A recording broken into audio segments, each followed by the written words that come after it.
Jubilee హిల్స్లో ఉన్న మహాప్రస్థానం మాదిరిగానే మన మదిరిలో కూడా మహాప్రస్థానం ఉండాలనే ఉద్దేశంతో గౌరవనీయులైన డిప్యూటీ సీఎం బట్టి విక్రమార్క గారు రిక్వెస్ట్ మేరకు సిఎస్ఆర్ ఫండ్స్ నుంచి ఫినిక్స్ ఫౌండేషన్ వారు మహాప్రస్థానం నిర్మించడానికి ముందుకొచ్చారు.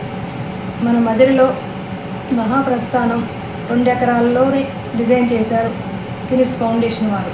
ఆ 2 ఎకరాల్లో చేస్తే అందంగా ఉండదనే ఉద్దేశంతో మిగతా 3 ఎకరాల 19 కుంటలు కూడా కలిపితేనే ఆధునీకరణంగా అభివృద్ధిగా అందంగా ఉంటుందనే ఉద్దేశంతో ఆ 3 ఎకరాల్లో ఉన్న సమాధుల్ని తొలగిస్తే 5 ఎకరాల్లో మహాప్రస్థానం డిజైన్ చేయొచ్చని తెలిపారు.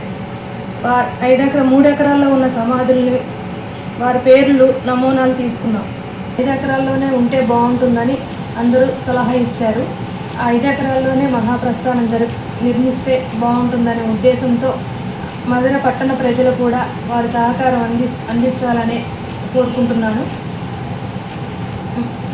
మా మధుర మున్సిపల్ కౌన్సిలర్ తరఫున మధుర పట్టణ ప్రజల తరఫున అందరి సహకారం ఉండాలని మద్దతు తెలుపుతారని నేను మనస్ఫూర్తిగా కోరుకుంటున్నాను.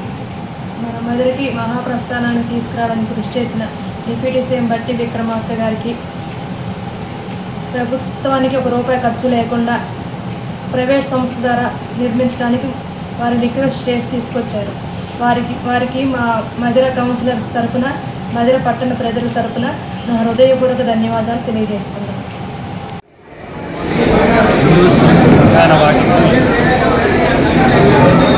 అభివృద్ధి చేయాలనే ఉద్దేశంతో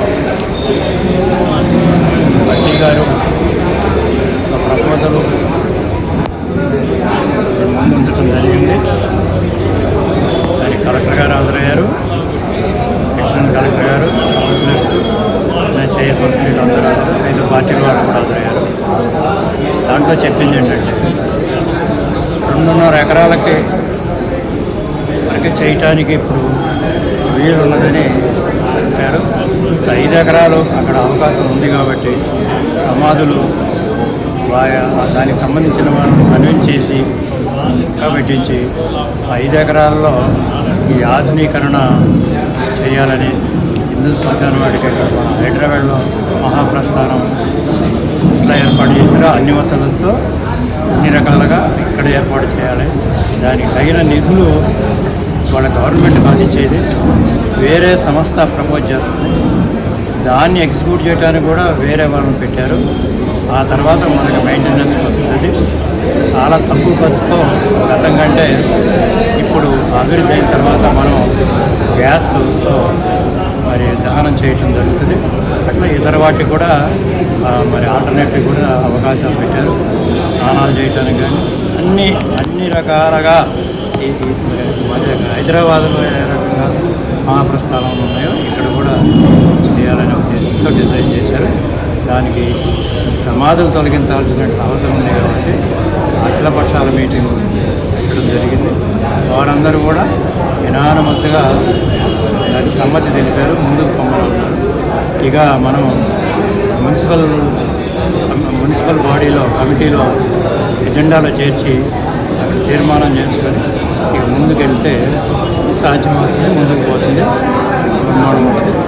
అలానే ఈ శ్మశానం హిందూ శ్మశానం పక్కనే ఉన్నటువంటి వైరానది బ్యాంకు ఇటు 2 వైపులా రైల్వే బ్రిడ్జ్ నుంచి రాయపట్నం బ్రిడ్జ్ వరకు అభివృద్ధి చేయడానికి 66 కోట్లు ప్లస్ 9 కోట్లు డిప్యూటీ సీఎం గారు వారు నిధులు శాంక్షన్ చేయడం జరిగింది. ఆ రకంగా దానికి దీనికి ఇవన్నీ చూస్తే వల్ల పూర్తిగా స్వరూపం మారిపోతుంది, చూడదగ్గ ప్లేస్ అవుతుంది. పార్కులు పెడుతున్నారు, వాకింగ్, ఇవన్నీ కూడా మనం ఏదైతే ఈ టౌన్ ప్రజలు కోరుకుంటారో అవన్నీ రావడానికి అవకాశం ఉంది.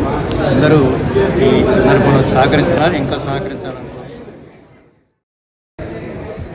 మధుర శ్మశాన వాటిక మహాప్రస్థానం పేరుతో ప్రారంభించబడినటువంటి ఒక బృహత్తర ప్రాజెక్ట్కి ఈరోజు ప్రారంభ కార్యక్రమం పుర ప్రముఖులు, రాజకీయ నాయకులు అందరితో కూడా ఏర్పాటు చేసుకోవడం సంతోషం. 5 ఎకరాల పైగా ఉన్నటువంటి ఆ మహాప్రస్థానంలో ఎంతో పార్కులు, తర్వాత రివర్ ఫ్రంట్ ప్రోగ్రాంలో భాగంగా డిప్యూటీ సీఎం గారు ఎంతో ప్రతిష్టాత్మకంగా తీసుకొచ్చి హైదరాబాద్ హిందూ శ్మశాన వాటిక, గుంటూరు లాంటి ప్రముఖంగా పట్టణాల్లో ఉన్నటువంటి ప్రస్థానంలో భాగంగా ఇక్కడ మదనపట్నంలో కూడా సుందరీకరణ భాగంగా అందరికీ ఎన్నో అవసరాలు ఉంటాయి. అక్కడ ఆ అవసరాలన్నీ తీర్చే విధంగా స్నానఘట్టాలు, అదేవిధంగా అక్కడ అస్థికలు దోచుకోవటం, దహన సంస్కారాలకు కూడా హిందూ సాంప్రదాయబద్ధంగా చేసుకునే విధంగా చేయడం అనేది ఉదాహరణ. ఈ ప్రాజెక్ట్కి అన్ని పార్టీలు ప్రజలు కూడా ఎంతో సహకారం అందిస్తారని, మదిర చరిత్రలో ఇది ఒక చిరస్థాయిగా నిలిచేటువంటి ప్రోగ్రాం అవుతుందని కూడా భావిస్తున్నాం. అందరూ ప్రముఖులు అందరూ కూడా దీనికి సహకరించవలసింది.